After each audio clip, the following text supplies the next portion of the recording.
पूरा बुलडोज़र था। पूरा बुलडोज़र किस पे चला? एक रिज़ॉर्ट पे चला। लेकिन एक रिज़ॉर्ट पे भी किस पे चला? वो चला आपके सिर्फ़ और सिर्फ एक कमरे पे, जिसमें अंकिता के साथ कुछ घटनाएं बीती उस बीती रात को, या अंकिता रहती थी उस कमरे पे ही, केवल बुलडोज़र क्यों चला तो पूरे। जी हाँ, बिल्कुल सही पहचान पा रहे हैं। इस समय जो मैं बात कर रही हूँ वो बात हो रही है मेरी अंकिता मर्डर केस, हत्याकांड के बारे में। सो देखिए, बारिश की जो मतलब शॉवर्स है ना, वो ऐसे फेस पे पड़ रही हैं, मतलब क्या, जैसे कोई रोड साइड हम शॉवर्स वगैरह के पास से जैसे गुजरते हो ना, कोई फाउंटेन वगैरह लगे हुए होते हैं और हवा के साथ जो बौछार आ जाती है, सेम वही वाली फीलिंग आ रही है। रिमझिम जरा जरा सी फुहार जिसे बोलते हैं, फुहार वाली बारिश हो रही है। और पूरी रात ना यही लगा रहेगा। वैसे भी बोल रखा है कि जो बारिश है वो 9 तारीख से लेके 10 तारीख तक ज़्यादा तेज़ रेन शावर्स के वो बोल रखे हैं। और करीब टाइम दे रखा है कि 1 और 2 बजे के बीच में जो है तेज़ बारिश होने के अनुमान लगाए जा रहे हैं। सबसे पहले आप सभी को मेरा प्यार भरा good morning and good morning to all of you. Welcome back to the channel Babita Sharma blogs में आपका स्वागत है। और देखिए, सुबह से जो है ना मौसम आज खुला हुआ सा लग रहा है। आज मॉर्निंग से बारिश नहीं मतलब हो रही है। रात को हुई थी तेज़ बारिश, लेकिन आज जो है मॉर्निंग में बारिश नहीं है। सो इसीलिए मन हुआ क्यों ना मॉर्निंग वॉक पे चल लिया जाए, क्योंकि देखिए जब बारिश लगी पड़ी थी तो नहीं आना हो पा रहा था, लेकिन बारिश रुकी हुई है तो क्यों ना मॉर्निंग वॉक पे आया जाए। और कैसे हैं आप सब लोग? उम्मीद करती हूँ आप सभी मेरी तरह भी अच्छे होंगे और शायद मॉर्निंग वॉक के मज़े लेने आ चुके होंगे। आप देख सकते हैं, देखिए कितनी मतलब मौसम बना हुआ है, पैक बना हुआ है, लेकिन हो नहीं रही है, तो क्यों ना मॉर्निंग वॉक पे आया जाए। एक्चुअली बारिशों में ना ये चीज़ें बहुत हो जाती हैं।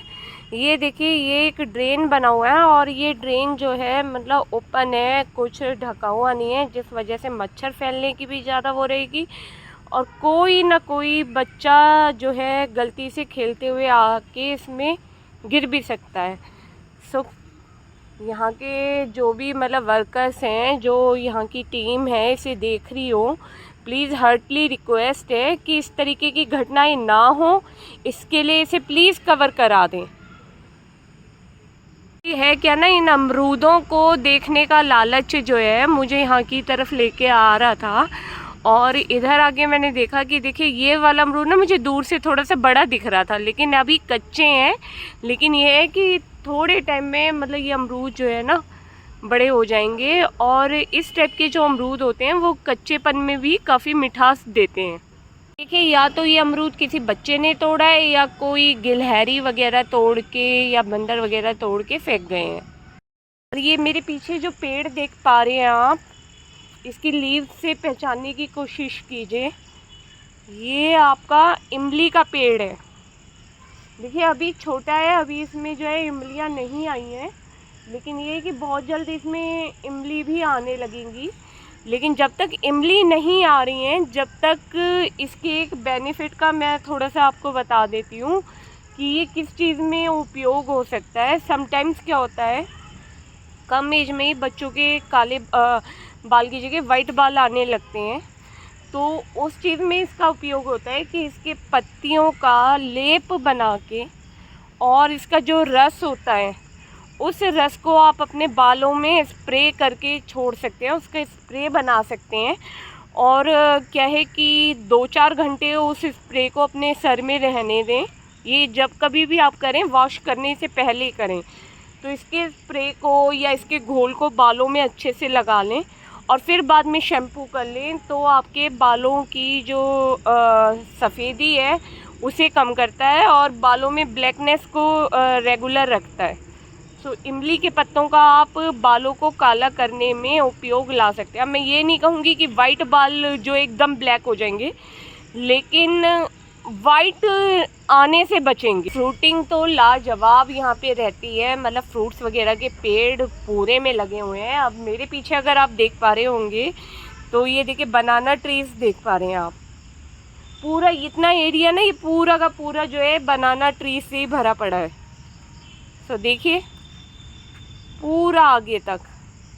यार ये जामुन का पौधा अभी काफ़ी छोटा है, पौधा ही है, ये पेड़ नहीं बना है, लेकिन बहुत जल्दी यहाँ की जो मतलब भाई मिट्टी है और यहाँ की जो हवा रेख है उससे बहुत जल्दी ये भी पनपेगा। पूरा का पूरा जो है ना इमली के पेड़ लगे हुए हैं। ये भी इमली का पेड़ है और इधर भी इमली का पेड़ है और इसके जस्ट बैक साइड वाला भी इमली का पेड़ है। या तो इमलियों का ये टाइम नहीं होगा, इमली आके ख़त्म हो ली होंगी, लेकिन ये पेड़ बड़े हैं। और मेरे पीछे ये पूरी जो झाड़ आप देख पा रहे हैं, ये पूरी की पूरी झाड़ तुलसी की लगी हुई है। ये जो तुलसी जी है ये अमेरिकन तुलसी जी है, मतलब विदेशी तुलसी जी हैं। और ये देखिए पूरे एरिया में यहाँ से लेके यहाँ तक ये सारी की सारी अमेरिकन तुलसी लगाई हुई है। ये देखिए पूरे एरिया में अमेरिकन तुलसी, इन्हें भी तुलसी जी ही बोला जाता है। जैसे हमारे यहाँ पे रामा श्यामा तुलसी होती हैं, अमेरिका में ये तुलसी जी चलती हैं, इनकी पौध लगी हुई होती है। ध्यान से देख लीजिए, बिल्कुल एज इट इज़ फीलिंग तुलसी वाली होती है, टेस्ट भी तुलसी वाला होता है, लेकिन इसकी जो पत्तियाँ होती हैं वो नीम के या मरवे की पत्तियों की तरह थोड़ी सी पैनी होती हैं, गोल नहीं होती हैं। जैसे हमारे यहाँ पे तुलसी जी की चौड़े या गोल पत्ते होते हैं ना, इसके जो लीव्स होते हैं वो मिर्ची के पत्तों की तरह कह लो या मरवे के पत्तों की तरह कह लो, वैसे नुकीले होते हैं।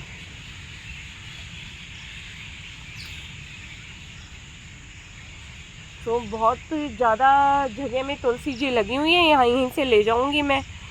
समटाइम्स पूजा वगैरह में भी यूज़ कर लीजिए, क्या हो गया, तुलसी जी तो है ही। और दूसरा ये कि चाय वगैरह में भी आप इसे यूज़ कर सकते हैं। समटाइम्स बच्चों को ठंड वगैरह लग जाती है तो इसकी चाय बना के पिलाइए। एक बार ये ना मैं आपको नज़र डलवा देती हूँ ढंग से कि ये देखिए कितनी तुलसी जी लगी हुई है। इनकी पत्तियों को ध्यान से देख लीजिए, इन पे ये मंजीरें आई हुई हैं, ये तुलसी जी हैं। कोई इसे मरवा समझने की गलती ना करे कि मरवा समझे कि मैडम मरवा दिखा रही हो। नहीं, मैं मरवा नहीं दिखा रही हूँ, अमेरिकन तुलसी जी हैं, आप मरवा कह सकते हैं। ये जो है ये मरवा है, ये प्रॉपर मरवा है। मरवा वो होता है जिसकी आप चटनी बना सकते हैं, उसके पत्तों की बहुत अच्छी चटनी बनती है। और नींबू वगैरह गेर के, कुछ लोग टमाटर गेरते हैं इसकी पत्तियों में, मतलब चटनी बनाते समय। कुछ लोग दही को फेंट के गेरते हैं, कुछ लोग नींबू गेर लेते हैं। तो अपने अपने स्वाद के अनुसार कुछ भी कर सकते हैं, इसे मरवा कहते हैं। और देखिए मरवे की ना छोटी छोटी पौध और निकली हुई है। ये एक ऐसा पौधा है कि तुलसी जी की तरह ही फैलता है। सो एक बेनिफिट तो मैंने आपको इमली के पत्तों का बताया। अब दूसरा तो आप पीछे मेरे देख के खुद ही जान गए होंगे कि मैं क्या दिखा रही हूँ। फिर भी चलिए मैं आपकी नॉलेज के लिए बता देती हूँ कि ये मेहंदी के पत्तों की झाड़ है, मेहंदी की झाड़ है ये। और इनका जो इनको पीस के हम बालों में लगा लेते हैं, मेहंदी का घोल बना लेते हैं। इसके बारे में तो मैं क्या ही बताऊँ, आप सभी को ही पता होगा ज़्यादातर कि इनके पत्तों को पीस के इसमें आंवला वगैरह का पानी मिला के और शिकाकाई आंवला वगैरह ये मिला के आप जो है अपने बालों में अप्लाई कर सकते हैं ऐसे मेहंदी के तौर पे। ये नेचुरल मेहंदी है। और चीज़ें जो आती हैं वो आपका जैसे पाउडर वगैरह हो गया, उसमें केमिकल वगैरह की चीज़ें आती हैं, लेकिन ये बिल्कुल नेचुरल ग्रोथ है, तो इसे भी आप यूज़ कर सकते हैं। तो देखिए बेनिफिट तो मैंने बताए थे। इधर अंकल जी भी मुझे मरवे की जो पौध हैं वो तोड़ते हुए मिले, आप देख सकते हैं। कुछ मरवे की पौध उन्होंने ले ली है, छोटे छोटे ही जाके वो अपने गमलों में लगा देंगे और फिर बारिश का टाइम है तो अपना खुद ही ग्रोथ पकड़ेगा वो। और इधर देखिए ये जो है ना उसके नींबू के पेड़ पे, और ये फलियां आ रखी हैं। ये वाइट कलर के, ये देख रहे हैं आप, ये नींबू आएगा इस पे, लेकिन अभी नींबू आने में टाइम है, फूल आ चुका है और आपका बहुत जल्दी इस पे फ्रूटिंग होने वाली है। ये देखिए वाइट कलर के फूल दिख रहे हैं आपको, ध्यान से देखिए। तो देखिए फ्रूटिंग बहुत अच्छा मतलब जो है हमारे यहाँ पे हो रखा है। और पक्षियों की चहचहाट आपको सुनाई आ रही होगी। मैं तो फुल एंजॉय कर रही हूँ इन पक्षियों की चहचहाट के साथ। और पीछे जो है मतलब बहुत ही अच्छा साउंड आ रहा है। और इधर ये मुझे लग रहा है बारिश के चक्कर में जो नीम की पूरी डाल जो है टूटी हुई है, तो इसको भी यूज़ किया जा सकता है। जैसे ये है आपकी, क्योंकि ये तो पतली सी डंडी है, इसे आप ले सकते हैं। ये क्या है, इसे तोड़ लिया जाए और इसे आप एज ए दातुन यूज़ कर सकते हैं।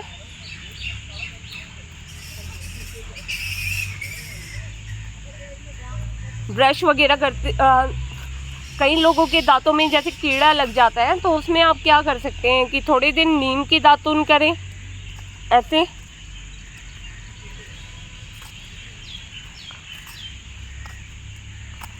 इसे अच्छे से ना चबा लें, फिर इसकी ब्रश टाइप बन जाती है, तो आप उसे अच्छे से दांतों में घुमाएं। जो मेरे पीछे जो पेड़ है ना, इतना विशाल है और इतने मोटे मोटे इसके स्टेम्स निकले हुए हैं, आप देख रहे हैं इधर से लेके इधर तक।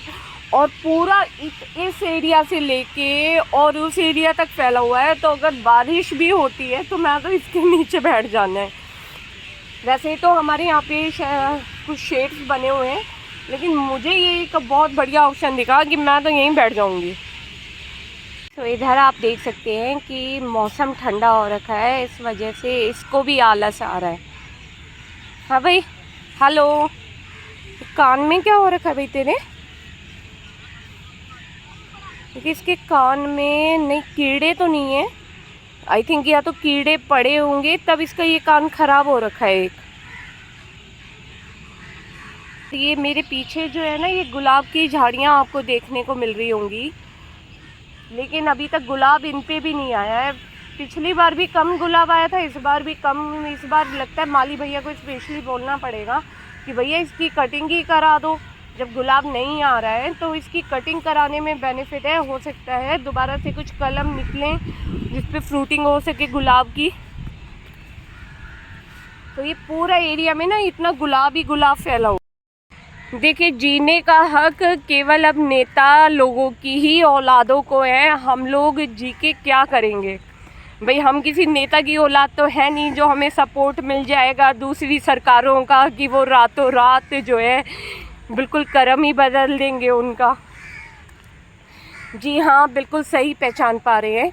इस समय जो मैं बात कर रही हूँ वो बात हो रही है मेरी अंकिता मर्डर केस, हत्याकांड के बारे में। देखिए कितनी सफाई से जो है अपनी सरकार को, देखिए मैं किसी भी सरकार को पॉइंट नहीं कर रही हूँ, लेकिन जो चीज़ें सामने आ रही हैं उनके बारे में बता रही हूँ। कितनी सफाई से जो रातों रात सबूत मिटाए जाने की कोशिश की गई, वरना क्या मतलब बनता था रातों रात जो है बुलडोज़र चलाने का। हाँ, और बुलडोज़र भी पूरे रिजॉर्ट पे नहीं चला था। जो वो बुलडोज़र चला था वो सिर्फ़ और सिर्फ एक कमरे पे चला था। देखिए, ये देखिए सुबह सुबह भी। सो मेरे पीछे ये रखी हुई घास काटने की मशीन थोड़ी ना थी वो, कि जो भाई ऑर्डर दे दो कि भाई माली सुबह घास यहाँ से कटाई होनी चाहिए। पूरा बुलडोज़र था। पूरा बुलडोज़र किस पे चला? एक रिजॉर्ट पे चला। लेकिन एक रिजॉर्ट पे भी किस पे चला? वो चला आपके सिर्फ़ और सिर्फ एक कमरे पे, जिसमें अंकिता के साथ कुछ घटनाएं बीती उस बीती रात को, या अंकिता रहती थी उस कमरे पे ही केवल बुलडोज़र क्यों चला तो पूरे रिजॉर्ट पे क्यों नहीं चला? और रातों रात जो है एक सरकार ने एकदम आदेश दे दिए, योगी सरकार बन गई कि भाई जो है रिजॉर्ट पे चला दो बुलडोज़र। बहुत सारी चीज़ें मंजूरी लेनी होती हैं, बहुत सारी चीज़ें करनी होती हैं। तो देखिए बहुत सारे शक के घेरे आ रहे हैं कि इस अंकिता मर्डर केस के जो भी मतलब जो भी गवाह हो सकते हैं या जो भी सबूत हो सकते हैं उनको मिटाए जाने की पूरी कोशिश की जा रही है। और बहुत सारे तथ्य आए हैं सामने, वो सारे तथ्य भी आपके सामने रखती हूँ मैं।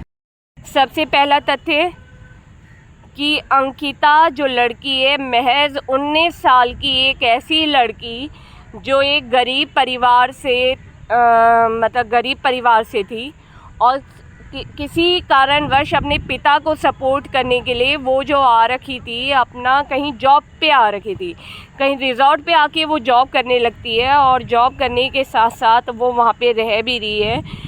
तो 18 तारीख से वो 19 साल की लड़की गायब थी और जब वहाँ की पब्लिक ने, वहाँ की जनता ने जोर दिया तब उसे ढूंढने की पूरी कोशिश की गई और अचानक 24 तारीख को उसकी लाश दिखा देते हैं कि ये देखिए ये अंकिता की लाश है।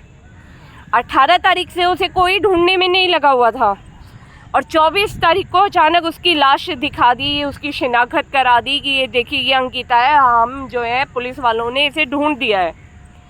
सबसे पहला वो कि 18 तारीख से आपकी जो पुलिस है वो एक मामूली सी लड़की को नहीं ढूंढ पा रही है। दूसरा कि बुलडोज़र चला, रातों रात बुलडोज़र के आदेश एकदम से, और केवल उस रिज़ॉर्ट के एक कमरे पे बुलडोज़र चला और पूरा रिज़ॉर्ट छोड़ रखा है। तो वो सबूत मिटाने के लिए बुलडोज़र चलाया गया या किस वजह से, ये आप सबके आगे ही मतलब जग जाहिर है।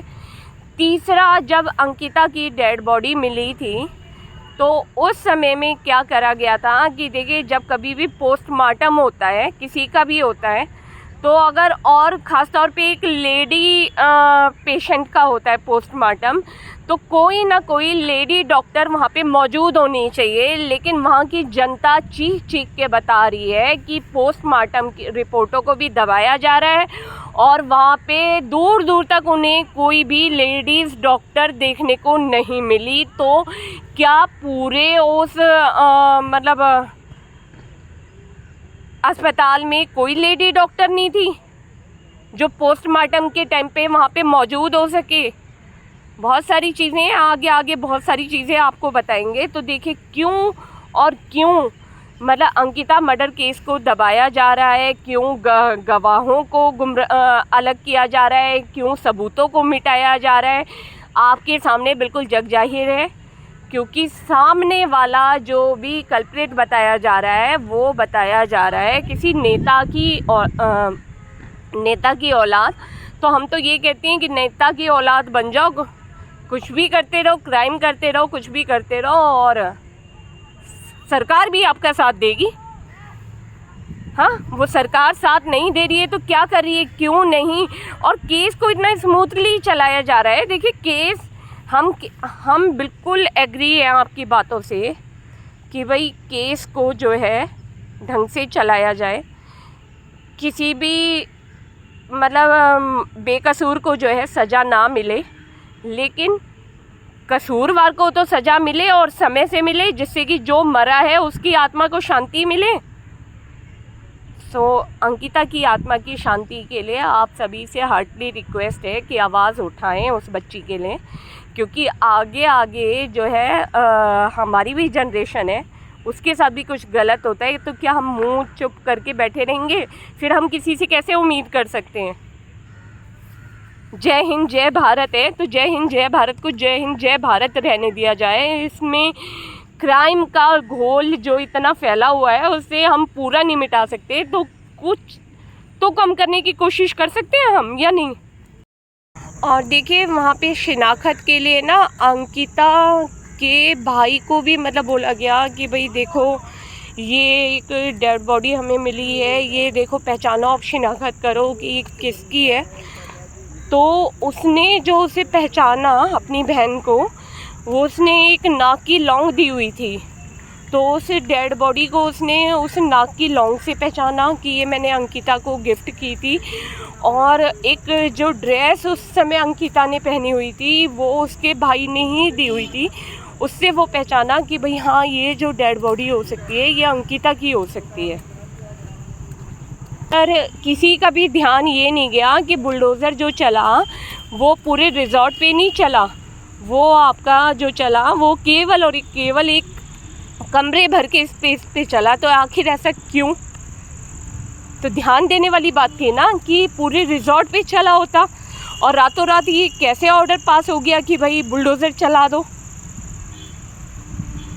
सो हम लोग यही सोच बैठे कि बहुत तेज़ एक्शन लिया जा रहा है योगी सरकार की तरह। जैसे योगी सरकार एक्शन लेती है ऐसे पूरा का पूरा एक्शन एकदम लिया गया। बारिश की एक्चुअली आज जो मौसम है उसका कुछ समझ में ही नहीं आ रहा है। कभी कभी तो इतना डार्क स्काई हो जा रहा है कि जैसे बारिश अभी दम के दोबारा और बरस पड़ेगी।